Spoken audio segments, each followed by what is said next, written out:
तो जय हिंद दोस्तों, कैसे हैं आप सभी। उम्मीदें हैं कि आप सभी स्वस्थ होंगे। और आज के सेशंस में मैं आपके साथ जुड़ने वाला हूं और आपके साथ डिस्कस करने वाला हूं कि पीएच मान को कैसे याद किया जाता है। तो जी हां, हमारे पास कुछ ऐसे इंपॉर्टेंट पीएच मान है जो आप यहां पे देख पा रहे होंगे और कुछ और पीएच मान है जिसे आप बना सकते हैं, लेकिन वाकई तौर पर यही पीएच मान सबसे ज्यादा बार पूछा जाता है। तो इस पीएच मान को कंठस्थ कैसे याद किया जाएगा, हमेशा मेमोरी में फिट कैसे किया जाएगा, इनके लिए जो मैं पीछे पढ़ा रहा था उसी तरीके से मैं आज आपको समझाने का कोशिश करूंगा। सबसे पहले आपको याद रखना है कि कोडिंग हमने कैसे किया था निमोनिक्स पद्धति में, कि एक को हमने कैसे कोडिंग किया था, तो डी से या तो टी से मैंने कोड किया था। दो को हमने कैसे लिखा था, एन से लिखा था, क्योंकि दो को क्लॉक 90 डिग्री पे घुमाओगे तो कैसा बन जाएगा, एन बनेगा।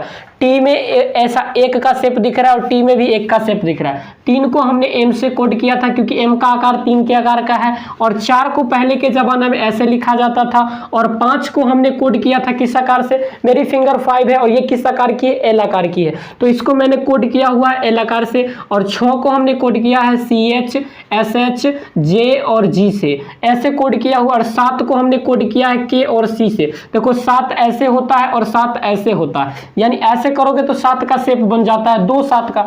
और 8 को हमने कोड किया था F और V से, यानी देखो 8 को हम लोग लिखते हैं ऐसे लिखते हैं हम लोग 8 को। अगर यहां से अगर आपको 8 को हटाओगे तो F 3 आकार से बनेगा और V यहां पे बन ही रहा है, तो V और F को 8 से। और 9 को हम लोग लिखते हैं P और B से। और 10 को हम लोग लिखते हैं 0 को Z और S से लिखते हैं। तो इस तमाम चीज को अगर आप याद कर पा रहे हैं तो दुनिया की हर चीज को आप याद कर पाएंगे। ये याद नहीं करना है क्योंकि इसी पद्धति से आप हर चीज को याद कर पाएंगे, क्योंकि मैंने हर चीज आपको यहीं से याद करवाया था और अभी भी आपको मैं यहीं से याद करवाऊंगा। तो देखिएगा एक बार मैं कैसे आपको याद करवाता हूं। देखिए, हमने कहा रक्त का पीएच मान कितना होता है, तो रक्त को आपके दिमाग में यह फिट करना है कि दुनिया में हर इंसान को रक्त को क्या करना चाहिए, केयर करना चाहिए। क्या करना चाहिए, केयर करना चाहिए। और केयर को अगर आपने तोड़ना सीखा होगा तो सी का कोड हमने क्या बताया था भाई साहब, सी का कोड हमने बताया था 7।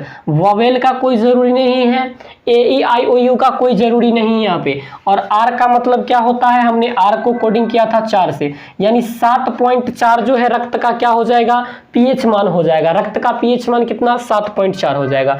समुद्री जल का पीएच मान कितना होता है, आपने एक गाना सुना होगा कि 7 समुंदर पार में तेरे पीछे पीछे आ गया।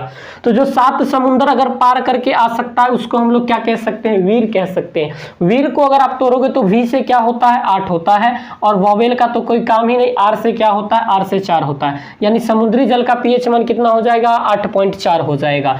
आप यहाँ पे लार का पीएच मान देखोगे, एक ऐसी लड़की जिसको देखने से आपके अंदर का वो जो फीलिंग होता है, एक लड़की का नाम है सालू। और सालू को जब आप तोड़ोगे तो यू से कोई काम नहीं, ए से कोई काम नहीं, और एस एच से अपना क्या होता है भाई साहब, तो एस एच से हमने बताया 6 और एल से हमने बताया 5, यानी 6.5 जो होता है वो लार का क्या हो जाएगा, पीएच मान 6.5 हो जाता है। टॉयलेट में कितने अक्षर है, 1 2 3 4 5 6, तो इसका पीएच मान 6 ही हो जाएगा। बस ये एक्सेप्शंस आपको याद रखना है कि इसमें तोड़ना नहीं है, सिर्फ टॉयलेट का 6 हो जाएगा क्योंकि इसमें लेटर्स भी 6 है। मेरे यहाँ पर एक ऐसा लड़का है जो सबसे ज्यादा शराब पीता है, उसका नाम है नवीन। उसका क्या नाम है, नवीन। और नवीन को तोड़ के देखो, एन से क्या होता है, 2 होता है, ए का कोई काम नहीं, ई का कोई काम नहीं और एन का काम है। तो वी से क्या होता है, वी से भाई होता है 8, वी से क्या होता है, 8 होता है। और यहां पर मैंने एन लिखा तो फिर होता है 2, यानी 2.8 जो होता है इसका शराब का पीएच मान होता है। 2 ही अंक तक पीएच मान लिया जाता है, ये बात आपको अच्छी तरह से याद होगा। मैंने कहा सिर का जो बाल सबसे सुंदर किस लड़की का है, तो नोरा फतेही का। सिर का जो बाल है, सिर का बाल सबसे सुंदर किसका है, तो नोरा फतेही का। एन से तोड़ोगे तो भाई एन से क्या आता है, 2 आता है, तो एन से आप लिखोगे 2 आता है। और ओ का आर, इसका एक कोई काम नहीं, आर से कितना होता है 4, तो 2.4 आ जाता है। 2 ही अंक तक लेना है क्योंकि हमको पता है पीएच मान 2 ही अंक तक है, तीसरा तो होता नहीं है।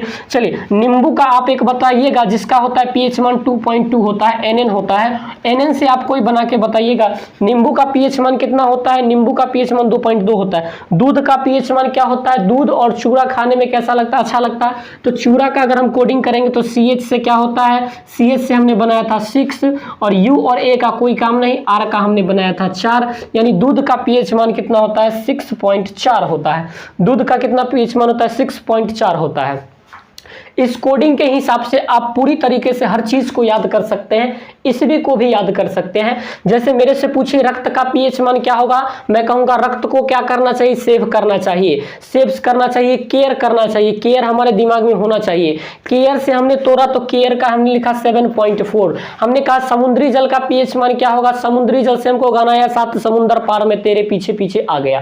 तो ये जो गाना है, अगर कोई पीछे पीछे 7 समुद्र पार कर सकता है वो उसके लिए वीर हो सकता है। और वीर को आप तोड़ोगे तो ये आ जाएगा। लार से आपको याद रखना है सालू नाम की एक लड़की, तो सालू को आप तोड़ोगे तो 6.5 हो जाएगा। और मूत्र का तो आप जानते हैं TOILET लिखते हो, जिसको हम लोग लिखते हैं 6। और शराब कौन सा लड़का पीता था, नवीन, तो नवीन को आप तोड़ोगे तो भाई साहब 2.8 आ जाएगा। सिर का बल सबसे सुंदर किसका है, तो नोरा फतेही का है, तो नोरा फतेही को तोड़ोगे तो 2.4 आ जाएगा। नींबू का 2.2 होता है। NN से आपको बना के बताना है क्या होता है, कमेंट बॉक्स में लिखिएगा। और दूध और चूड़ा, दूध से आपको याद रखना है चूड़ा, और चूड़ा को जब तोड़ोगे तो 6.4 हो जाता है। ये कुछ पीएच मान होता है। सबसे ज्यादा पीएच मान ये इंपॉर्टेंट होती है।